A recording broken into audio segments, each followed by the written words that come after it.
The show is titled When Women Were Birds, and the title came from a book called When Women Were Birds by Terry Tempest Williams, and is subtitled 54 Variations on Voice. So just the title and the subtitle resonated with me. And I don't know if anyone has read this book or not, but just in brief, and I'm not giving anything away if you haven't read it and you want to read it, because what I'm going to share is on like the first 2 pages. But essentially, Terry was born and raised Mormon. And in the Mormon tradition, you start journaling when you're 13 years old. And so young women are given their first journals. And so it's a very big thing in the Mormon tradition. And so on her mother's deathbed, her mother said to Terry, "When I die, I want you to have my journals." So I don't know about you guys, but I journal and I've been journaling since about that age, although I was raised not Mormon. And I know when I die, I want my journals burned. I don't want them read by anybody. They're just too raw and personal. So Terry, hears this from her mother and she's thinking, oh my God, this is so special. So her mom passes away. She readies herself to start reading her mother's journals. It's the night of the full moon. She has a glass of wine. She goes into the room. There's this bookcase with 54 beautiful journals of all different colors and sizes and patterns and so forth. And she takes the first one off the shelf and she opens it up and it's blank. And then she takes the next one off the shelf and she opens it up and it too was blank. And book by book, they were all blank. And so When Women Were Birds was a year-long dive, if you will, into why her mother left her these blank journals and what these different life lessons that happened to Terry and happened to her mother, their relationship and so forth. And it's a beautiful read, but it just got me on those first couple of pages of that story. So I read this book, I think in 2017 or 2018, and it has stayed with me. And so I was so excited to get to create this solo show with this title. I like Terry, live an examined life. And so I will do a deep dive into some aspect of myself. And that's what comes up into my work. And so my work, I kind of say, oh, they're all kind of self-portraits, but they really have a narrative and they really are autobiographical. And so you'll get to learn more about my life as we proceed. And so I'm just going to quickly go through the pieces that are in the show. I won't delve too deeply into each one, but to give you a little bit of background. And so the woundedness of being human was a piece that I created after my sister sustained a brain injury. So she's the oldest of seven. I'm the youngest of seven. And I was at a place in my life where I wasn't tethered. I wasn't tethered to a job. So anyone who's an artist knows how untrue that is. But because I had that flexibility, I was able to go and be with her for off and on for a 3-year time period until we could get her settled into an assisted living community. So we had different caregivers come and so on and so forth. But it left her without her executive functioning. So reason, logic, sequencing, and so forth. So even though she could function, she really couldn't function, just the act of brushing her teeth, what comes first, holding the toothbrush, putting the toothpaste on, and so forth. If you can imagine what that does to a family. And so this piece it has this duality, these two figures that have one side has the kind of negative self-talk and loss and fear and longing, and the other one has kind of the positive self-talk, or what should be the positive self-talk, and the love and understanding and so forth. And so for me, it's a real personal piece. It's a piece that I haven't really put out into the world. So it's a piece of my collection. These two pieces were the start of the Unbound series, which was really well received. This is all about letting go and saying yes, taking risks, looking at what was holding me back. I made this series at a time when I had been recently divorced and was looking at what I needed to kind of release and let go of within myself, and what were the habits that I had that maybe caused some of the reasons for the divorce and so on and so forth. And so in the center, I don't know if you can see my cursor, but in the center of each piece, there's a little book-like structure. And that book-like structure is made from a single sheet of paper that was torn, so it has rough edges, and then soaked, and then the layers were peeled apart, much like the process of me peeling back those layers of my life and my perception of my life. And then it was allowed to dry, and it dried and it curled and unfurled, and then it was sewn together to retain that shape. Again, another really meaningful, pivotal work for me in my process. The pieces started out all white, and then I add pastels and colored pencils to give the color. And the color, it's pretty minimal in the color. So this is building upon those same book-like structures, and maybe now you can see them a little bit better because of some of the color that's in there. So again, they're all from one sheet that's been peeled back and allowed to dry into its own form. And this I did when I was preparing to go to China for the first time. And I was going to be there for 2 months. I had no idea what I was stepping into. And I thought, is everybody in their own box? Like, are they all like, I was going to be on a college campus working with students. And what would I find, and how, I don't know what I was thinking, but I was thinking that everybody would kind of be like kind of similar and the same. And what I found was quite different, of course, but this was all about being in our own box and being similar and yet a little different. And again, having those ties, what we hold in and what we show to the world. And then this is another series that I did. It's just a 2-piece series, and it's called The Dance of the Dissident Daughter. So the title is a nod to the book by Sue Monk Kidd. And it was her story with her relationship with her mother.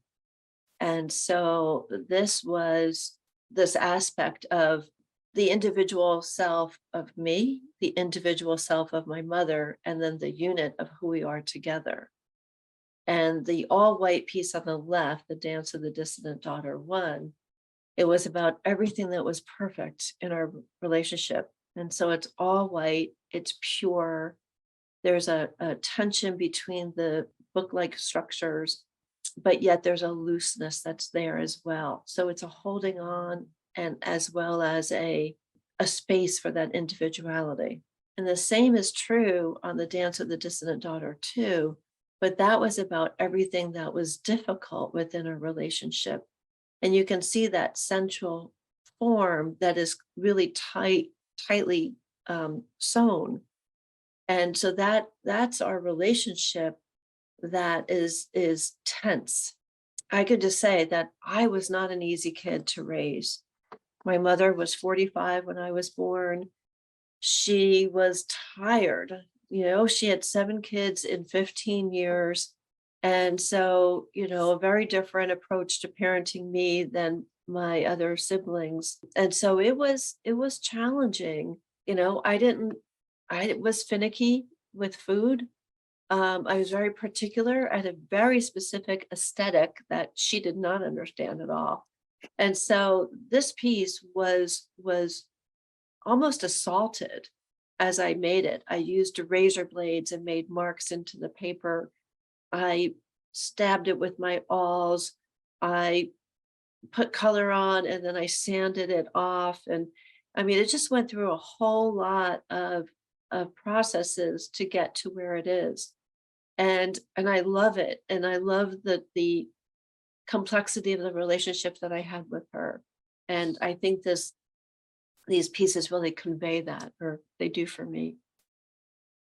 And so if anybody's interested, this is what the book looks like. It's Sumong Kid.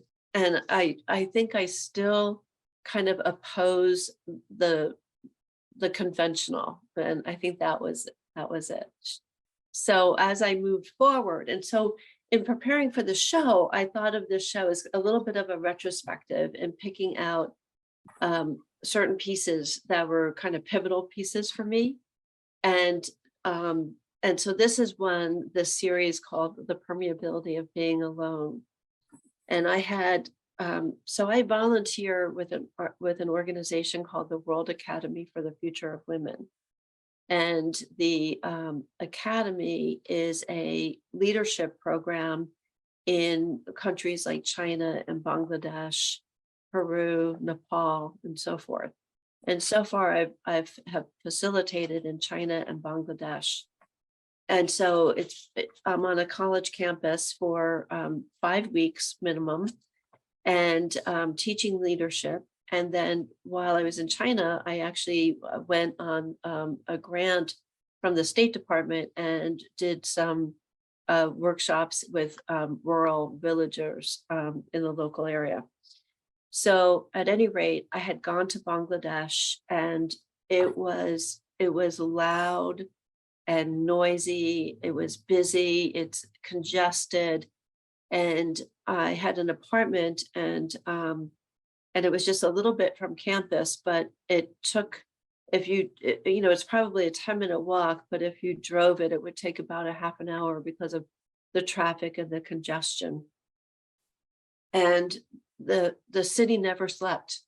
And so there were constantly things happening outside of the window of my apartment all day and all night, within the school and so on and so forth. And so when I got home, this series emerged where I just needed to have silence.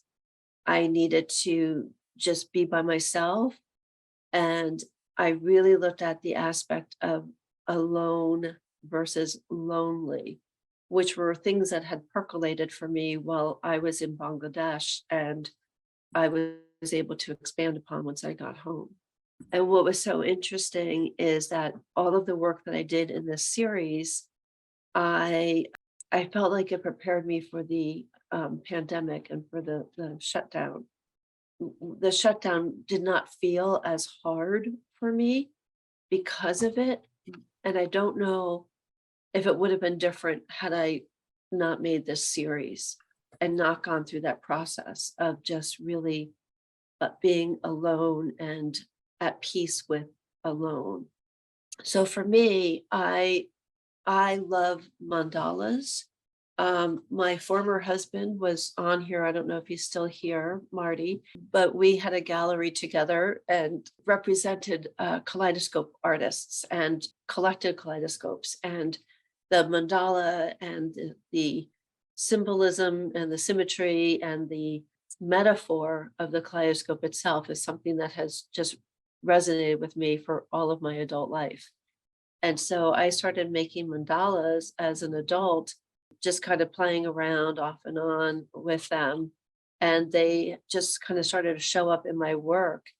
And this series, this is not a good picture. You actually, it doesn't have a lot of the detail in it that you see when you see the show, but it's all about marking time and how, it's this kind of metaphor that how we are as a kaleidoscope, how we are as a mandala, that it's this kind of circuitous process that we're going through, and our days, our time, our experiences are marked by experiences and not by days and hours. And so our life is marked by those experiences. And so that's what this series is about, looking at the marks for those different experiences, and where maybe relationships are broken or things are bonded and tied together and so forth. So the sewing is a very important piece of my work.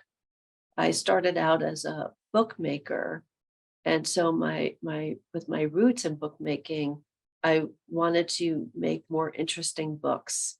So I have a series of blank journals that I've made, but I've also made some artist books. And the style of working emerged from my bookmaking. And so I use a lot of the same tools and some of the same materials. And so the thread and the sewing is important to me that, if you think about a book structure and how it holds us together, there's a lot of that metaphor that goes into the work. So She Remembered is a newer piece. It was created shortly after I was married and shortly after the reversal of Roe v. Wade. And I was listening to the news, and there was a lot of young women who were quite glib about it and were just like, oh, it's no big deal. And it just got to me. And so I normally don't put politics into my work. And I don't know that this really comes off as being political, but I wrote this poem and incorporated it into the work. And the poem is, She forgot. She forgot the power of her voice. She forgot the power of her mind. She forgot the power of her imagination. She forgot the power of her choice. Silently wrapped in the chrysalis of time, she wept the tears of 1,000 hearts. Patiently, she waited for herself to remember the power of her voice, to remember the power of her mind, to remember the power of her imagination, to remember the power of her choice, to remember herself.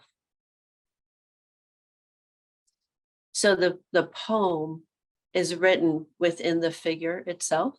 And then in the background, I inscribe the words, we must not forget, we must always remember. And I probably inscribed that in, I don't know, a couple of hundred times. So it just fills up the whole background. The crone. So this is from the series When Women Were Birds. So this is a new series that I've been working on for the last, I'm going to say year and a half. And so it's about, for me, it's about middle age, being at this state in my life, seeing myself middle-aged, I guess would be the easy way to say it. And so the crone represents patience and wisdom, and recognizing my own patience and my own wisdom in my life.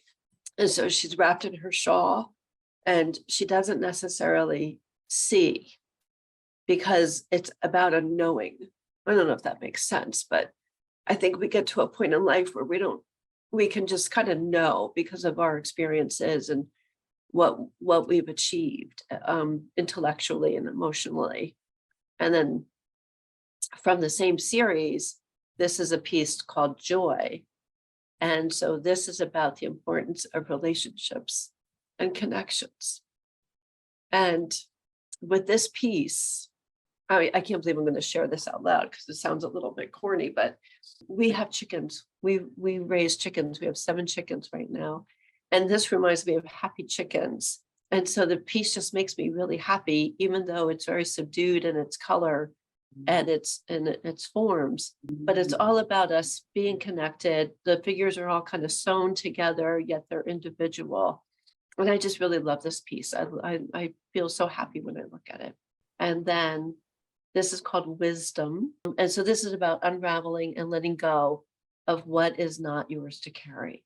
And so I think in our youth, we hold on to other people's version of who they think we might be, or how we think we might have to be for them, and so on and so forth. And we believe what other people say. Whereas we get older, we can just let that go. It can just fly away like a bird and off it goes. And so thinking about that aspect of letting go, this is a series of newer work as well, which was inspired by a story that I read in a book called The Book of Awakening. And so it's written by an author named Mark Nepo. In the Book of Awakening, so there's the story of the rice. And so essentially what happened is there were scientists that took coconuts and they drilled holes into the coconuts and filled it with cooked rice. And they left it on the path of the jungle where the monkeys would traverse. And the hungry monkeys would come along and they'd smell the succulent rice. They'd put their hand into the coconut and grab a fistful, and then they would try to pull their hand out, and their hand would be stuck because the hole was now too small for their fist to fit through. So the monkeys who didn't let go were captured, and the monkeys who let go went off to the jungle to the abundance that was there for them. For me, in addition to being an artist, I'm also a life coach, and it's a story I use a lot in coaching, not just for myself, but also with my clients, so it's something that has touched me deeply. And it's a really good symbol of what are we holding on to in our lives. And with rice, it's not just one thing, it's all these little kernels. And you kind of have to let go of these little pieces of things that don't necessarily serve us. And so for this series, I took rice and I glued it onto a board. And I have a small etching press, and I would moisten my paper, put it on top of the rice, and I would put it through the etching press, and it would make the marks of the rice into the paper. At this point, it's still white. There's no color or anything added. And so every time I would pull a print, if you will, of the rice, some of the rice would come off the board. And so if you look at these pieces, how there's there's a lot of rice here. In this piece in the middle, there's, less rice. And here there's some areas where the rice is missing. And so it's even the rice was letting go, so to speak. And there's a movement within the pieces of things that they almost feels like it's fluttering down. I'm so thrilled with making these pieces, and I just love how they look, and I love what they mean for me. I think they're a good reminder. And so in making the pieces, once the paper dries, I use pastel and colored pencil, and as I start to put the layers of color on, you can start to see the shapes more and more. And then I just keep building up. And there's about 12 layers of pastel and colored pencil that in between layers, I spray with like a fixative. And so that adds to the luminosity of the pieces. And so as we move forward, this is a picture of the Book of Awakening. If it's anything you guys want to see, you get a sense of it visually. Going really fast, I'm sorry. The Variations on a Voice is also a newer series.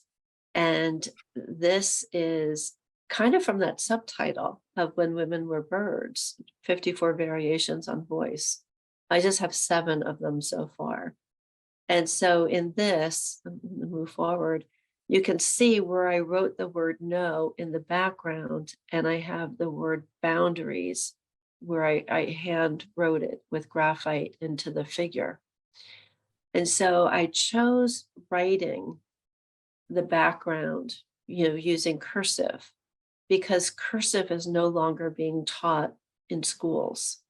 And so at some point it will be like a hieroglyphic of my work. And with future generations seeing my work, they might not be able to read what it says, and it might create more curiosity for them. I don't know. It sounds maybe a little full of myself thinking that future generations will be looking at my work, but I hope they are.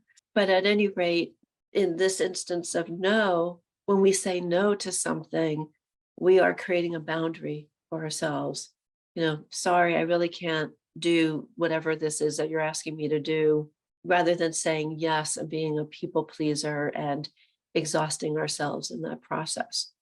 And so it's something that women as a whole tend to do maybe a little bit more than men. And so it's something that has come up in coaching, it's come up in my life. And so these 7 different aspects, I'm actually going to go back. It's I am enough exactly as I am right now. And so that's written into the background. And then the word acceptance is written into the figure. And then in the middle, the piece is about gratitude. And so being grateful and gratitude.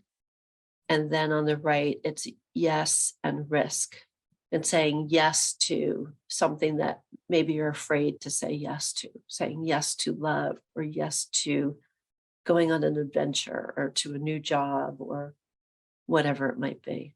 And then it's let's and promise. And so for me, someone will say, hey, we should really get together for coffee. And I'll say, okay, let's. And it's like the promise of saying, yeah, that's going to happen. And so I love the power and the pairing of those 2 words together. And then I love you, I love myself. And so for me, self-love has been something that I have had to work on throughout my life, and being okay with loving others and loving myself. And then I forgive you, I forgive myself, compassion. And so the compassion is written within the figure. And it's just a way to really anchor that forgiveness is such an important part of our lives. And it can really be a barricade if we don't have forgiveness in our lives. Okay, so that's the show. And so just a little bit about me and the tools that I use and my life and so forth. The tools and the process, as I talked about the work, I tried to incorporate the process in there. So I won't go too much into this, but some of the questions that I'm asked are about the sewing. And so as you can see in this picture on the left, I pre-punch the holes for the sewing. And sometimes I sew when the paper is white, and sometimes I sew after the piece has been completed. And oftentimes, like in the case where there's the figures and those book-like structures, those are sewn on. And so they're multi-layered and kind of collaged together. I use pastel and colored pencil. I don't have a picture of it here, but I use what's called pan pastels, a cake of blush or something, or eyeshadow. And I use a razor blade so it becomes powder. And then I apply it onto the paper. And again, typically it's about 12 layers of color. And sometimes it's the same color being built up, or it's a combination of different colors, one on top of each other. On the bottom left, these are the tools of bookmaking. And most of those tools I use in my process of making the art. And so it's, a bookbinder's awl, Irish linen thread, wax, so it's a waxed thread. A bone folder is a big thing. And then I use a stylus, which is not pictured there. Yeah. And that's what I use to inscribe. So this piece on the top left, I don't know if you can see, but there's these little marks here. And so anything that I write or marks that are made into the paper are, again, they're made before any color is added. So I have a light that comes in from the side so that it casts shadow, so I can see how I'm working. So it's actually a lot of time. It takes a long time to make each piece as it evolves, creatively, as well as the paper has to dry.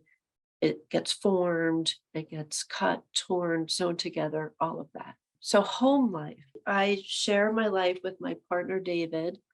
And this is a picture of his studio, which is a converted from a 2-car garage, but it's a studio that I have access to.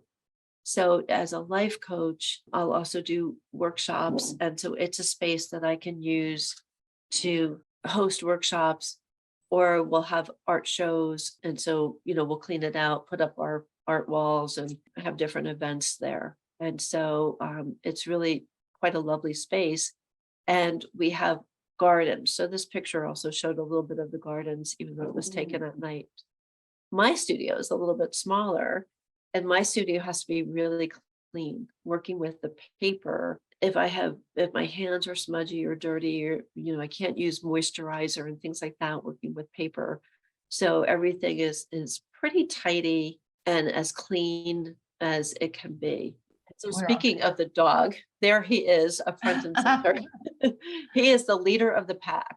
So he's a little Bichon. He was a stray. So we have him. We have the 7 chickens. There's David working on a sculpture. And so the chickens are very much a part of our lives. They really don't come into the house, but it was such a cute photo op. I couldn't resist. And then we have wild birds that show up. One day we counted 45 parrots in our backyard. And so here are those little peach-faced lovebirds that are apparently have been living in Phoenix for a very long time. And they really like our yard and we love them. And then it's hard to see, but in the background of this picture through the kitchen door, we have a aquaponics garden. And so we have fish, and the fish and the garden kind of work together to filter the water and fertilize the beds. So it's this little garden oasis that's in the heart of Phoenix. And, there's a kind of a Costco not too far from us and all of that kind of stuff. And then there's this. And so it's, for me, it's a lovely oasis where I am inspired not just by the books that I read, but also through the connection with nature, and not just human nature, but nature itself. Community outreach is a huge part of my life. And so I talked a little bit about the work that I did in China. So here I am with some of the students, and we did a book making project. And I went to all these different rural villages, and no one spoke English. I didn't speak Chinese, and yet we had this amazing experience through art. And I really love the power of what art can do and bring to people's lives.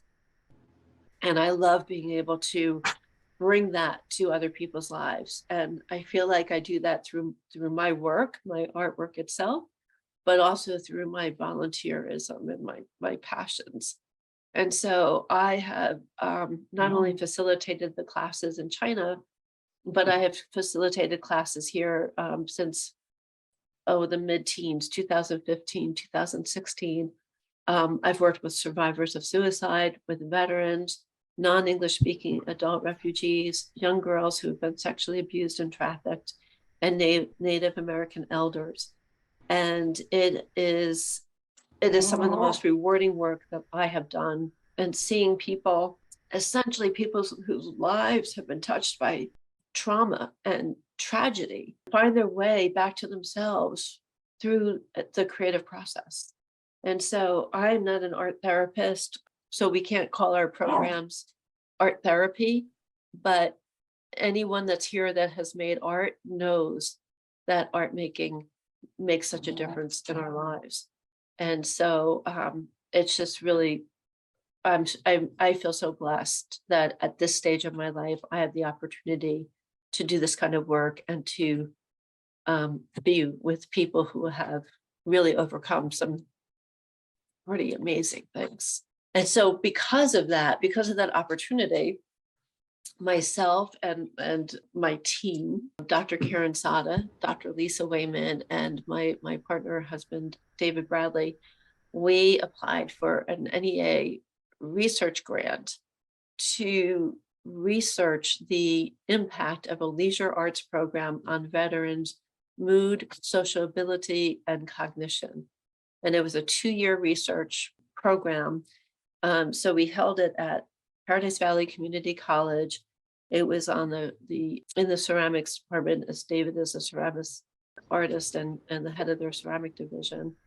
And so we applied for it in early 2019. We got the funding, and the program was due to start in 2020. And so by the time we were able to do the classes, rather than having 2 classes a month, they were every Saturday, because it was a condensed time period. and with everything being locked down and so on and so forth. And so we had 18 weeks every Saturday, and no one missed a class. And it was just amazing to have all of these veterans come together and making art and having that commitment to themselves and this art making process. And, we were able to document and prove the benefits of this, even though we had been watching it and witnessing it for ourselves for so many years. From all of this work with veterans and the other groups that we have worked with, we created this book called Open Meet Up.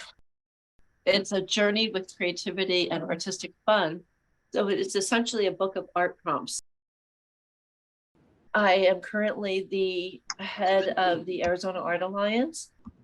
I host exhibitions. There's 15 different arts organizations that I work with, and I support their leadership program or their leadership teams and create exhibitions for all of their members. I create different programs to bring community together. One of the programs we did is called the Gratitude Project, which is a way to say thank you to healthcare workers during the time of COVID. And so we invited artists to paint 6-inch by 6-inch paintings of flowers, because we say thank you with flowers. And then we have gifted them to healthcare workers. So when we started this project, we thought, oh, we'll get 100 paintings and, that kind of thing. And I've received so far over 800 of them. Whoa. Yeah, I mean, it's just been amazing. And what's been an offshoot of this, which I didn't realize, was that because it was during COVID, so many artists were saying, I'm lost. I go into my studio, I don't know what to do. So many lives were impacted. Pardon me for getting emotional here. But at any rate, this project gave artists purpose and provided the gratitude and the appreciation to those healthcare workers. I get letters all the time from people saying, thank you, it really touched my life, and so on. So we have given them directly to healthcare workers, or in the case of the VA, there's a permanent display at their 3rd Street. I forget exactly. Tess, that really was an inspiring talk. And I just want to thank you for getting involved with us and for who you are and for your life. It's all these pictures and everything that you've said is extremely inspiring. I think that's really the word of the night. And I really hope that Yavapai College can have a long-term relationship with you, because I think you're doing a lot for art and really for people in Arizona. And it's, again, inspiring. Let me start off the question and answer phase with a question myself, if that's okay. Yeah, absolutely. So your work has all kinds of different facets. It's intellectual, it's emotional, and it's aesthetic, obviously. How do you usually start a project? Is it the image? Is it the idea? Is it the intellectual sort of spark? How does that come about? I would say it's the emotional piece. So whatever I have going on, that's what sparks it. And so, and then it goes from there. And as it evolves, then it becomes about the aesthetic.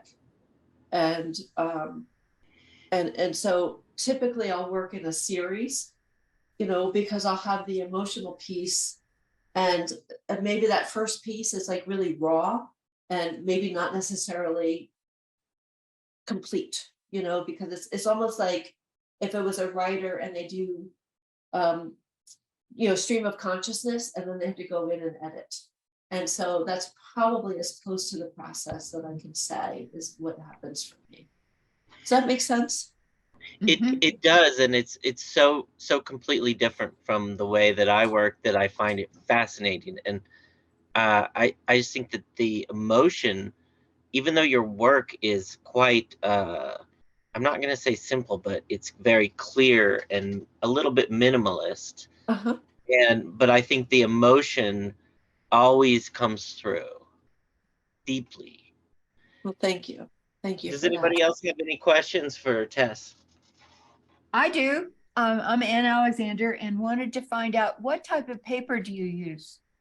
Oh, good question. So I would say everything that's at the college now is a Strathmore Bristol paper. Oh, And okay. that's typically the paper that I use, and it's a 3 to 4 ply thickness, so it's pretty thick. You know, it almost feels like a board. It's so thick. That's how you get the layers. Got it. That's yeah, Got yeah. it. Okay. All right. So, I also wanted to find out if you had a nasty teacher that and a blackboard experience, because when you write the background behind your forms so many times, it's almost like some people go through that experience as punishment. Actually, no, I think there's a part of me that's a writer. Okay. And so I really liked writing. And when I was in high school, I studied calligraphy. And so I've got that discipline behind me. My dad was an engineer, so Oh, his cursive was really messy. You know, it was very hard to read his handwriting, but his printing was pristine. right. And so that inspired me. Like I just loved that, but I wanted my cursive to be, you know, really beautiful as well. Right. And I did go through Catholic school, so, you know, there was that. Okay. Thanks, Ann. That's all. Anyone else have any questions or comments for Tess? I just wanted to say that I've seen a lot of those pieces, the earlier pieces of yours, many times, but I understand them a lot better now. I really appreciate your talk on this. I'm sure glad I managed to get online today. Oh, I'm glad you did too, Wayne. Thank you so much. You are always such a strong support, and I really appreciate your presence. Good. Yeah. I just like to also thank you for all of the loose threads, how you've unraveled the linen. I'm a bookmaker, so I understand how important that is. And they're just so inspiring. I just want to thank you for that. Oh, you're so welcome. You're so welcome. So yeah, you know, it's interesting. A lot of times people will ask if I work with textiles. And so of course, as a kid, I did. I think, you know, most young girls learn something. My aunt crocheted, and, you know, my mom sewed and so forth. And so I always liked that. I didn't do it well. You know, I made a couple of things, and you know, that was it. And so every time I'm sewing a piece, it's like I can see my mother's hands, Oh, or yeah. and it's, I don't know, there's something really I see that for sure. It has a. So we have recorded this, and you know, it's been a tough couple weeks. A lot of snow, a lot of cancellation of classes at Yavapai. But what we're going to do is send this out far and wide, because I think this is an important something, an important talk that artists and really just people in general should see, because I keep saying it's inspiring, but really I have a new appreciation for your work, even though I really liked it before. And you know, we've got a couple more weeks of the show, and I know it's hard to get out between 10 and 3 during the week, but we have a Friday, fourth Friday coming up on the 24th, where we're going to be open till 7:30. Tell your friends, bring your friends, get groups of women together. Everybody come and see this show, because it's excellent. And it's really important for Prescott to, you know, show support for these kind of shows so we can have them more often, not just, you know, plein air or coyotes howling and stuff, but real excellent, meaningful, inspiring art like that being made by Tess Mosko Scherer. So thanks everybody for coming tonight, and we'll be sending out the link to this, and please send it to everyone you know and ask them to watch it. Thanks, Thank guys. you all very much. Thank you, Tim. Thank you for this opportunity. Thank you all for being here. You're welcome. Yeah. Good night. Night, everybody.